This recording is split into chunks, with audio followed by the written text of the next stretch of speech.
What if the worst day of your life could be your last? Not because you have to die, but because someone allows you to. Imagine you are young, not at the end of your life, but somewhere at the very beginning. And yet, it feels like a weight slowly is pulling you down. Your thoughts grow louder, your body more exhausted, your world more confined. Hope is no longer something you feel, it's just a word. And then something happens that changes everything. The world no longer says only, we will help you through this. It also says, if you want, you can leave. In the Netherlands, this has become a reality.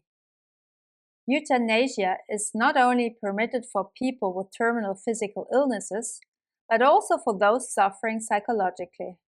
And that includes young people, teenagers, people whose lives have only just begun. One of the physicians at the center of this development is Manny Oosterhoff.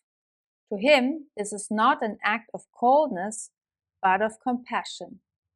He believes he is freeing people from a suffering that has become unbearable to them. But this is precisely where the real question begins. Because once killing becomes an accepted response to human suffering, the very definition of what we consider unbearable begins to change. That boundary does not remain fixed, it shifts slowly, step by step. What was once a condition to be treated can, in some cases, become a condition one is released from. One example is a teenager on the autism spectrum, highly sensitive, overwhelmed by stimuli, expectations, by a world that feels too loud, too fast, too much. He describes his life as joyless. Each day is an ordeal. Eventually, he withdraws completely, spending his time in bed. And at some point, this inner pain is turned into a decision. He asks to die, and his request is granted.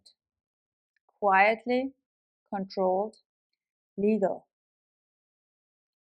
And yet, what remains is a feeling that it is difficult to reconcile, because this is not just about a single case. It reflects a broader development.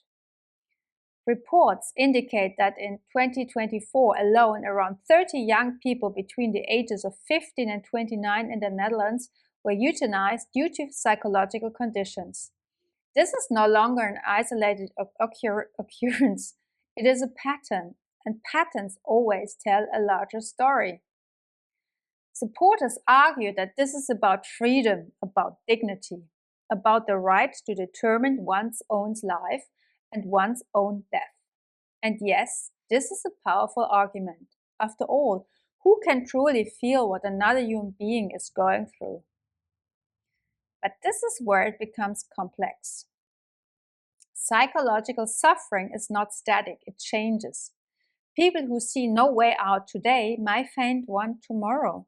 Especially young people are still developing emotionally, neurologically, in their identity. So when a 16 or 7-year-old says, I don't want to live anymore, is that a final decision or a moment of profound despair that might pass? And perhaps this is where the true tension lies. Because when a society begins to offer death as a legitimate response to suffering, something fundamental shifts. Death is no longer seen only as a tragedy, but as an option, a possibility, a choice. And possibilities carry a quiet power. They shape how we think, how we feel, how we respond to pain. Perhaps even how we define hope. Because at some point, the question is no longer just, am I allowed to die, but also, should I? And that is the moment when this is no longer just about law or medicine. It becomes something much deeper.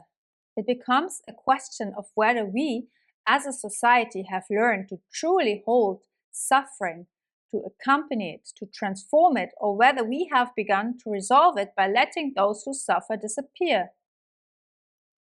And in the end, there is no simple answer, only this tension between compassion and surrender, between freedom and protection, between the desire to die and the possibility that this very desire might one day have changed.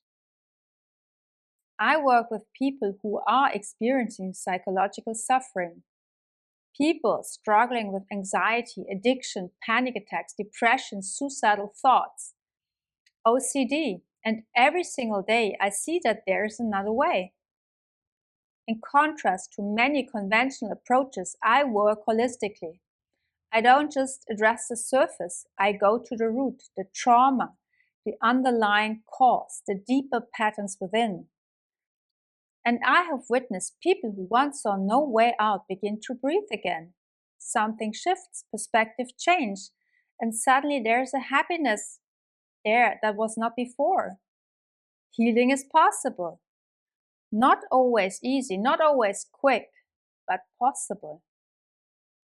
And that is exactly why it is so difficult for me to understand that as a society, we seem willing to take the path of least resistance, rather than opening ourselves to new approaches, new methods, new possibilities.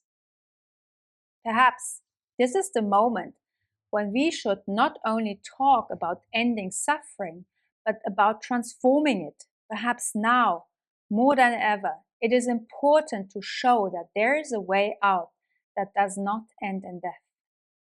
That there is still something there, even when it doesn't feel like it.